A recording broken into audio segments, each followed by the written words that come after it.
In driving, assistance systems and charging is this one the game changer vehicle. Today we're driving the all new generation of the BMW iX3 for the very first time, the new generation of the electric X3. At this moment it's still camouflaged on the exterior, but with a recent preview concept we could already see how it looks like more or less in the final version, and we can see from the basic shapes and also how the front here, the double kidney, is integrated. It will look very similar to the vehicle we have already shown to you. Today is more about the driving and more features about the technology. We can give you a better in-depth look what they want to do with this vehicle.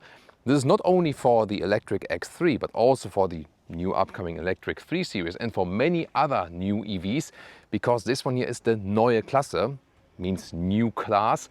At that point in time, from 1962 to 1972, it was like a predecessor vehicle of the upcoming 5 Series, and this signals like a new start for BMW. Why is that?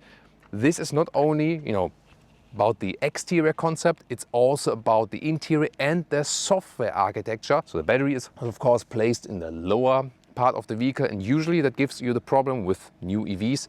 You have a very stiff middle body, and then the front and the end is kind of like wobbly, and that gives you a strange driving feeling shown with a lot of new EVs.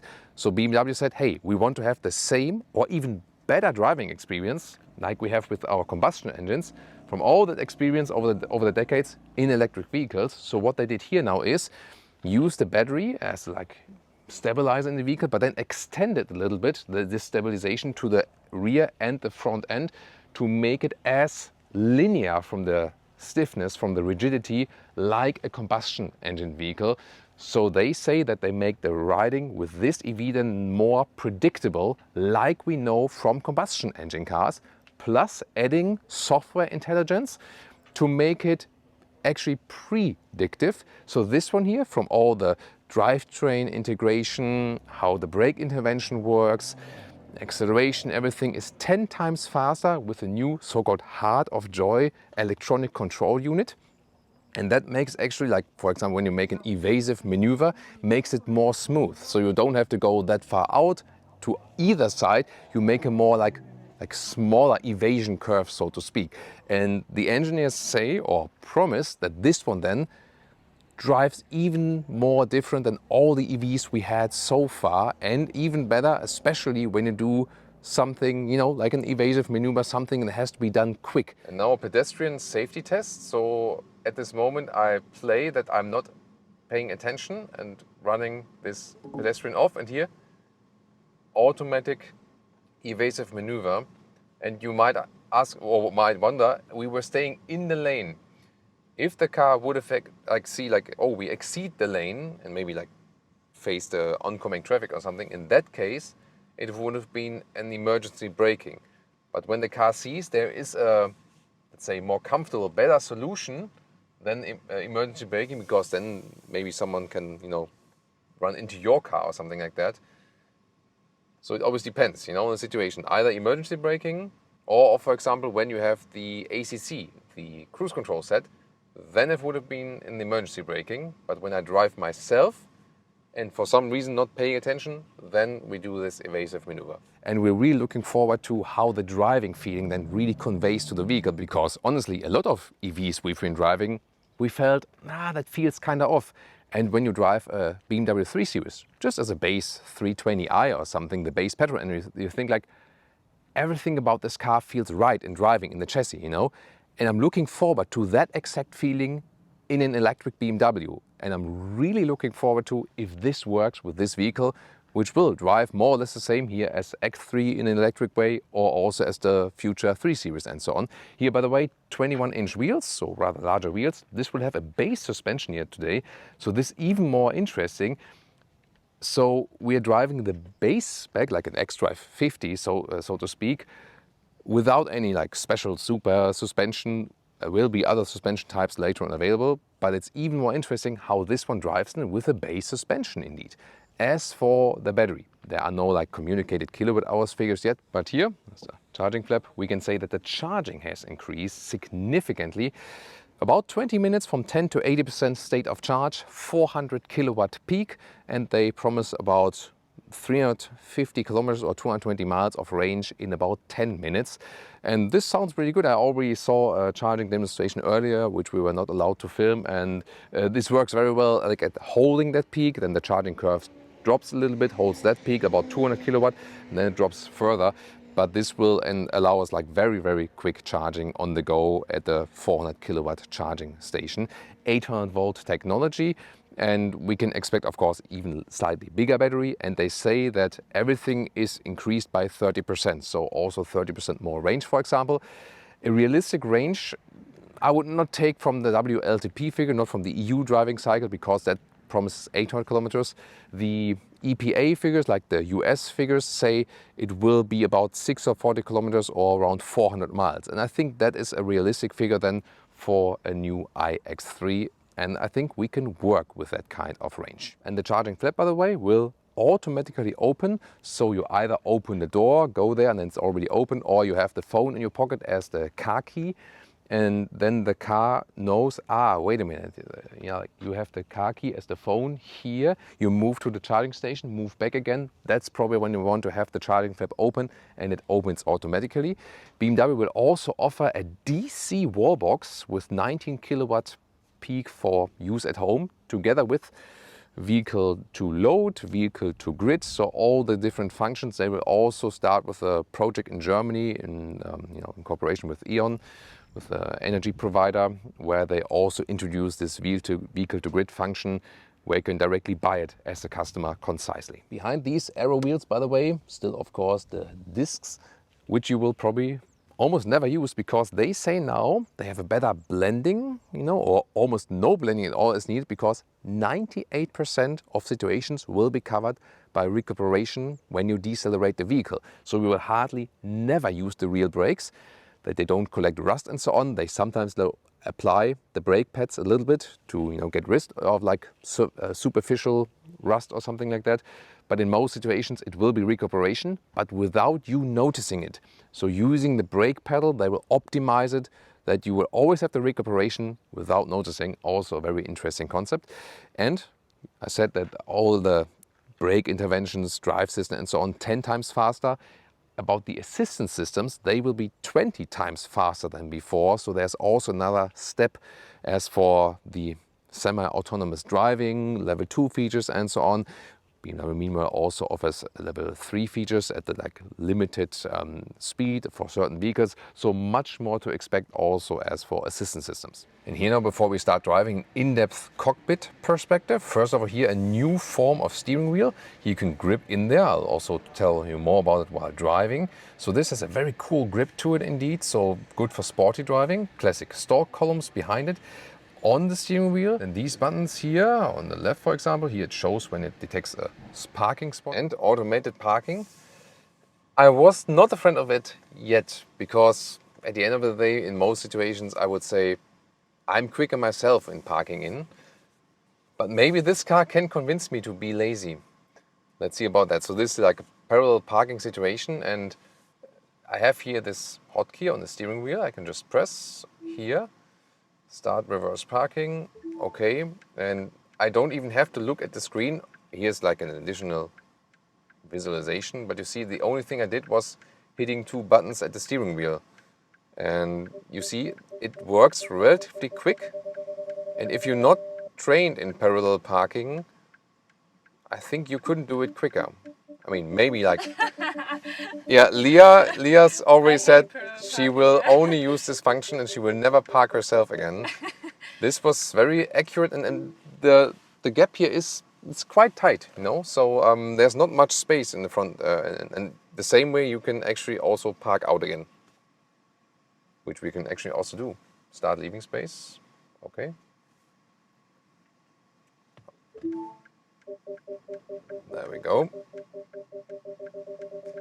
This is really tight. This is really tight, and pretty much effortless.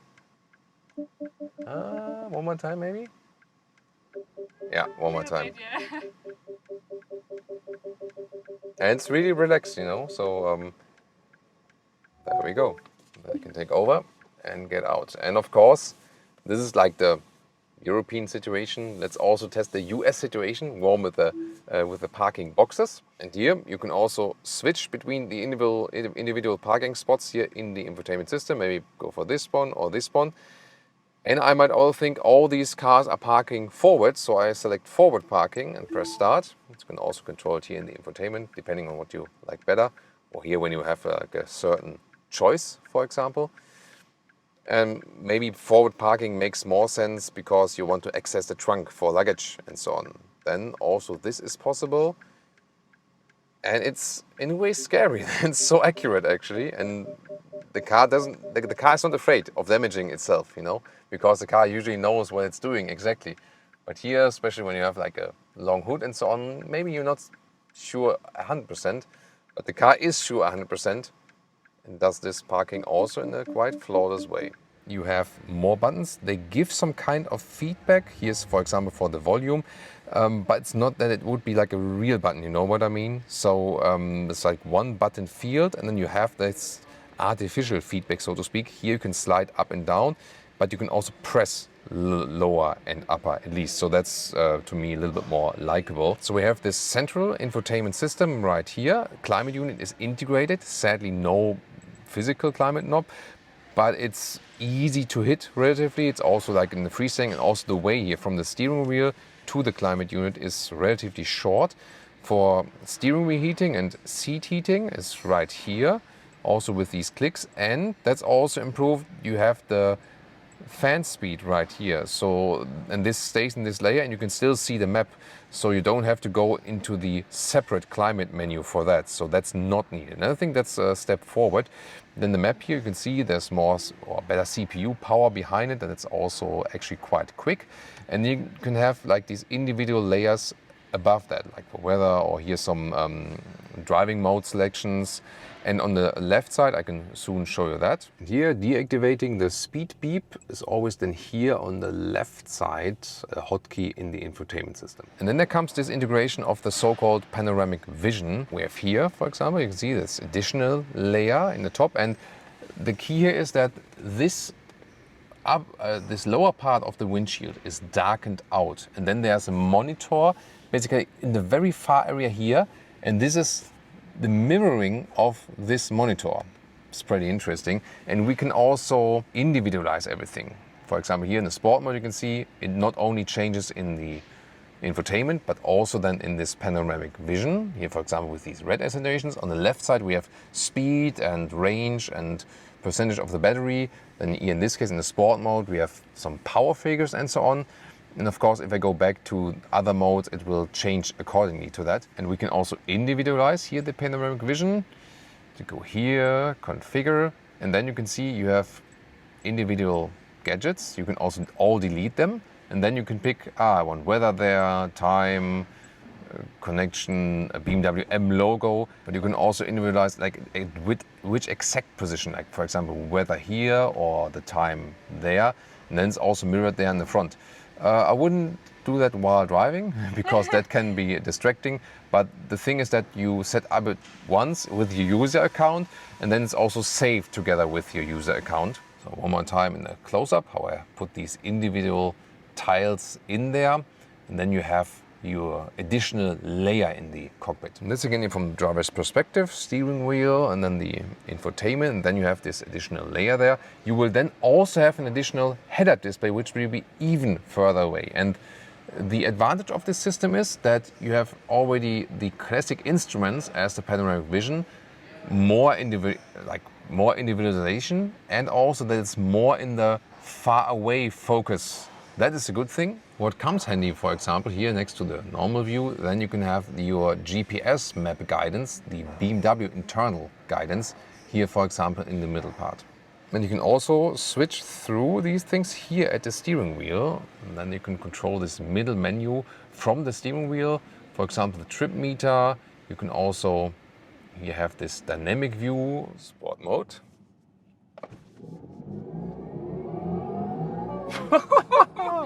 Woo! So that was about 30 to about 90 kilometers an hour, something like that. Pretty quick, definitely. One electric motor in the front, one electric motor in the rear, as we also know it from other EVs.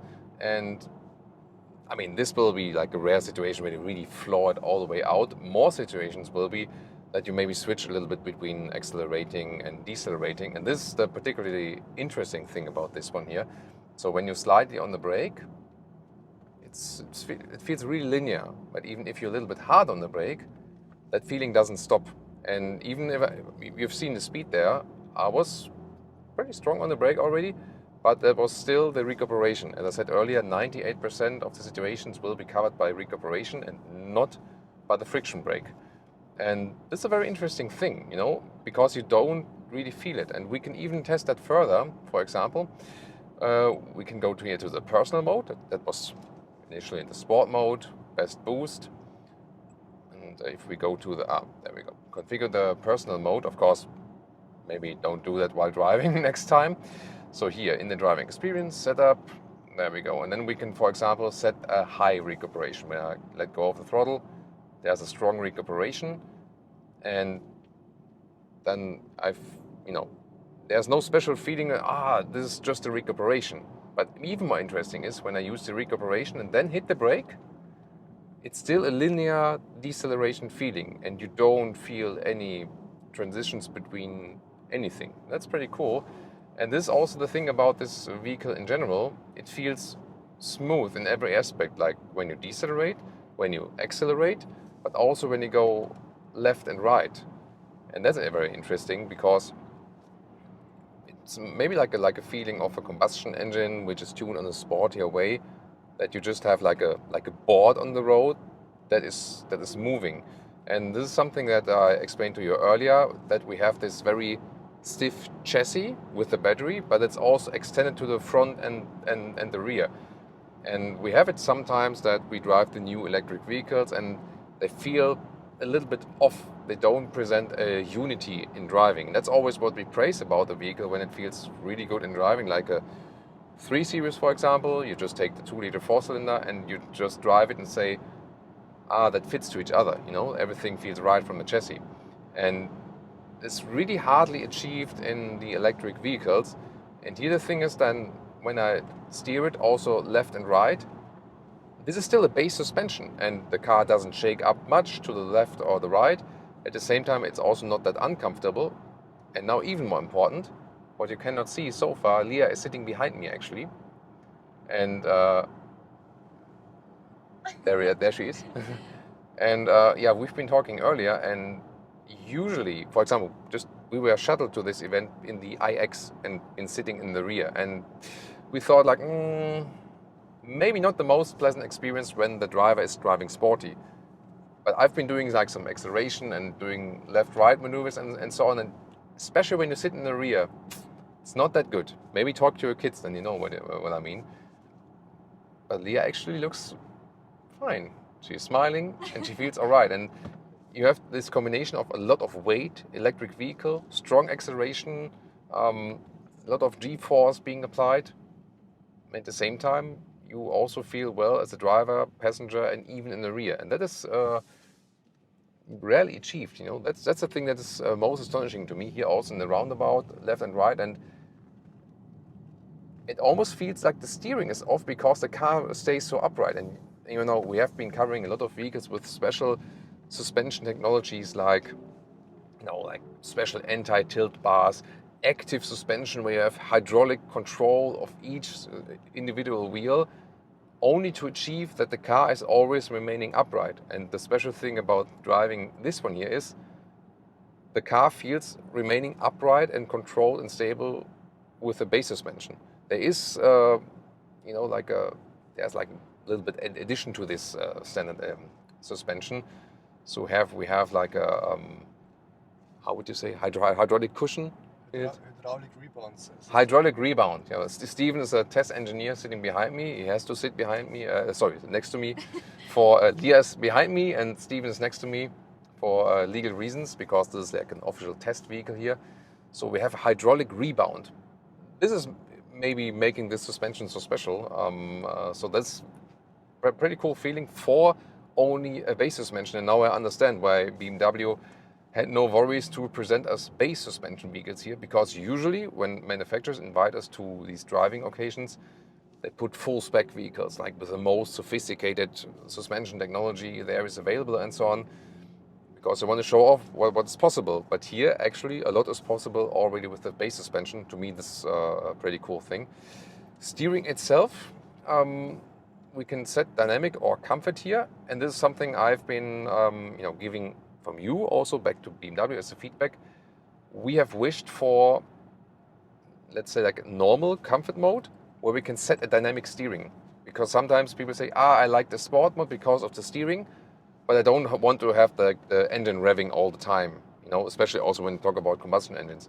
And this is what we have been wishing for, that we can individualize the steering mode and the rest, like drivetrain and suspension also when you have adaptive suspension and so on. That's possible here. However, they also went a step further, that in the dynamic mode, I feel more what's going on the road, maybe like also vibrations and so on. And it's also a little bit firmer, but not too much. In the comfort mode, it's a little bit lighter, but I would say that the difference between light and firm is not as big as we have before between comfort and sport mode. But here you are still a little bit more disconnected from the car. So this is basically the Leah setting. She prefers like more disconnected feeling from the car and more comfortable feeling.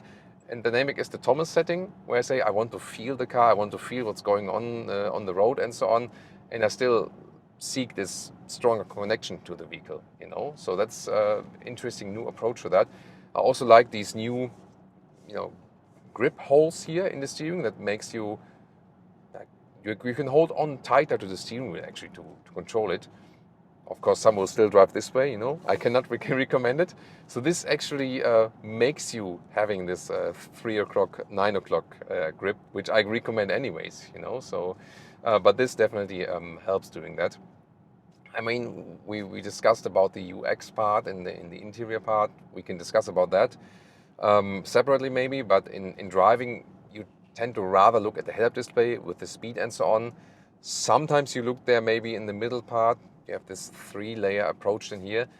What I can say is, again, at some point it's distracting to have more information because there's more things you can look at. On the good side is that this middle layer, you don't have this very close focus, and also if you think about like bifocal glasses and so on, this is more far away from you, and already in the more like in the far focus area. So that is helping, and I think it's maybe then also a matter of getting used to. Speed bump, by the way, here, consider we have 21-inch wheels here, which is not the best for a speed bump. It helps you in sporty driving, but let's maybe drive over it when we're not too slow. That's actually pretty cool. So also how, I'm not sure if you can actually see it on camera. Of course, when you go down such a hump, the car is always getting off balance in a way, but we have another one, and just look at it, like how quickly the car gets into the balance again. So we have basically the effect of a stiff suspension. Let's try it faster. Yeah, faster. Much faster. Okay, when the engine says that. Yeah, here you can see it, like it's directly straight again. We can also hop off it. And it's a motocross technique, like when you're driving off a table or something, you lift the front wheel or something. That's also pretty cool. Yeah, and now we're getting to an area where you can drive more rural traffic, a little bit more like left and right and so on.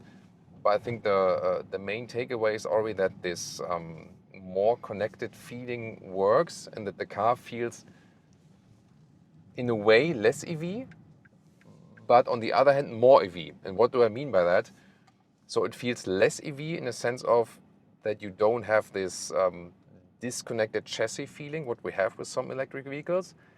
But it feels more EV in the sense of that that there's no transition between accelerating, braking, deceleration, acceleration,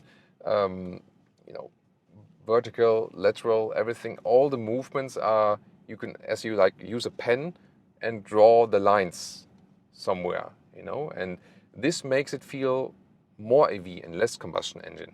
And it's hard to say what is better or worse in that respect, because that's a matter of preference. It feels in a way more perfect, let's take it that way. Some might even prefer imperfect when we talk about like driving a naturally aspirated V8. It's not a perfect acceleration, but it's good because it's imperfect, you know what I mean? Because of this kind of delay in the acceleration. But this one here, yeah, to me the most astonishing feature is that we have 21-inch wheels in the base suspension, and it's both comfortable and sporty at the same time. So that I'm actually pretty impressed with.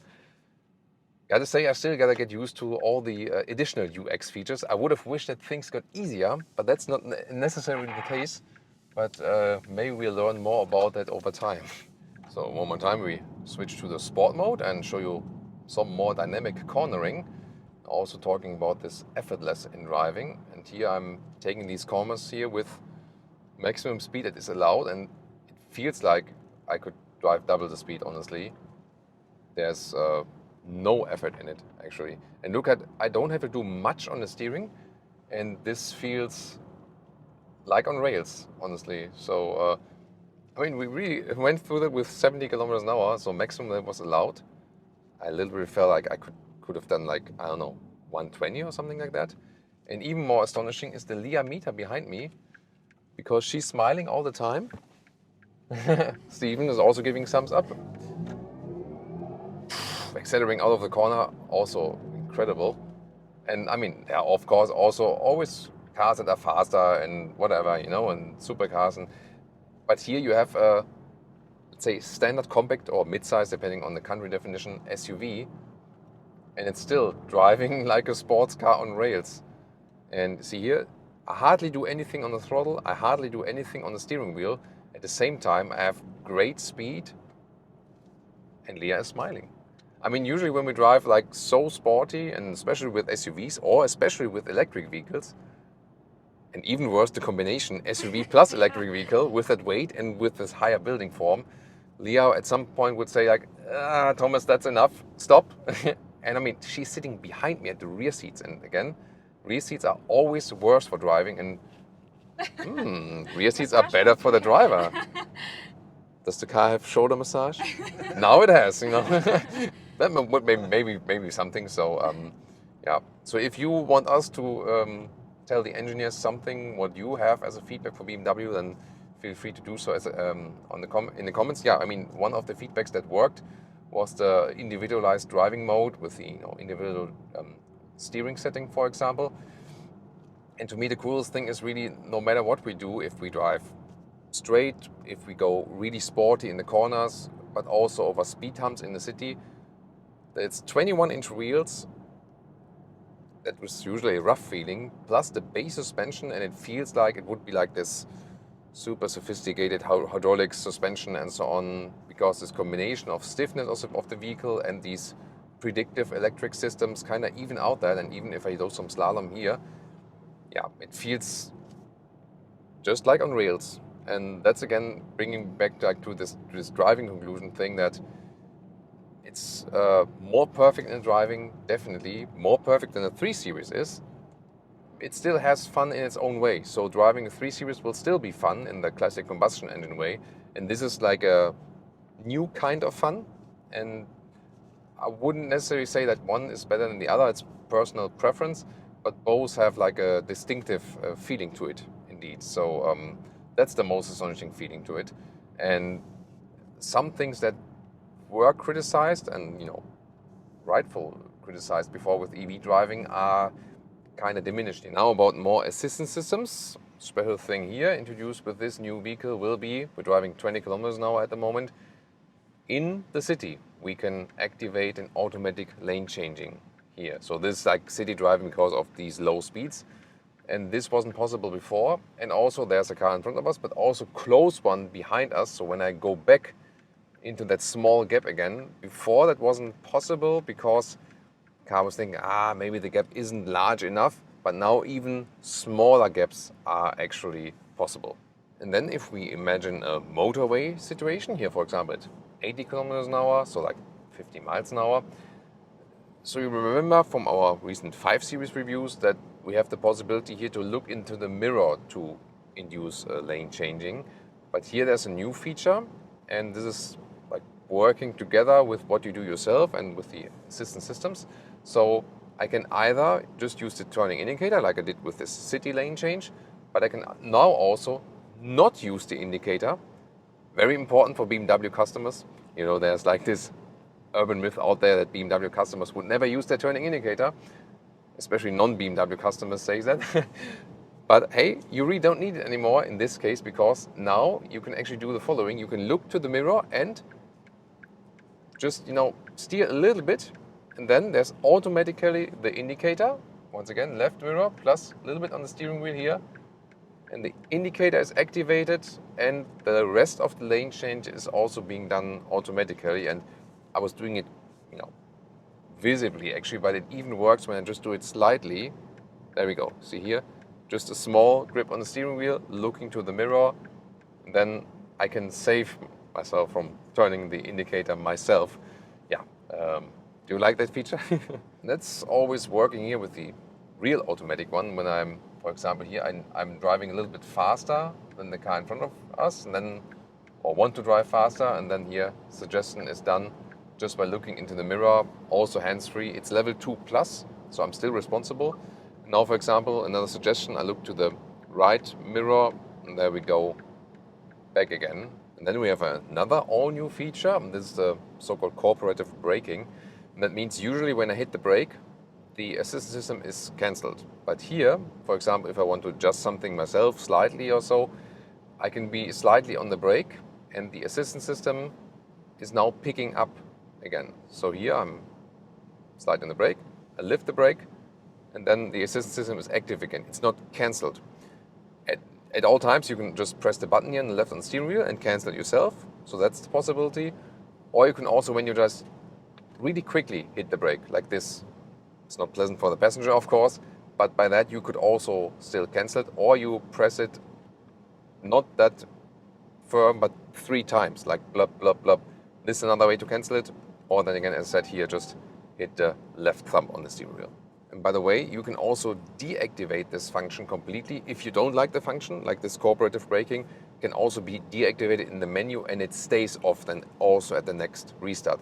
But the sense of that is that you don't have the world of assisted driving and driving yourself, but that these two worlds are basically blending. So what we have been complaining sometimes, not necessarily with BMWs, but also with other manufacturers, that sometimes the adaptive cruise control is not smooth enough, especially in traffic situations when you have stop and go, car starts driving, stops again, and so on. And they have worked on this one here now. So now we're in this stop and go situation, going forward, stopping again. And sometimes Leah told me, like, can you get rid of the ACC and drive yourself, because that's smoother. But here now, it's very smooth transitions. And we did some tests earlier, so for example, when I close my eyes, that the car cannot really tell like when the car is exactly stopping. So the sense of this whole improvement is to make it smoother, both in the deceleration and also in the acceleration process. And that's good for the driver and also for the passengers, because here we can hardly feel the transition. And usually that's done, you know, just like by the human feeling in your pedal, in the foot.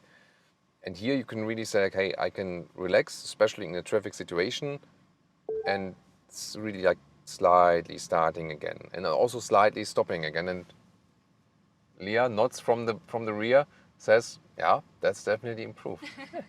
Very rarely we say that, but this is indeed a game changer. We saw it in the driving experience. It drives like no other EV. Assistance systems are extremely elaborated and work very smooth and seamless. The user interface, I think it's good to have like a little bit far focused on some of the functions.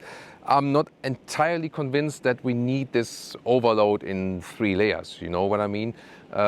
We need Leah, but not more layers. Yeah. So as I said, driving extremely good, charging also extremely promising, assistance systems flawless and go even further beyond. User interface, we have to see about that. That is my conclusion for today, but the overall package, what they deliver, and especially for the electric segment, is indeed a game changer. What do you think? Tell me in the comments, and now join us for more reviews.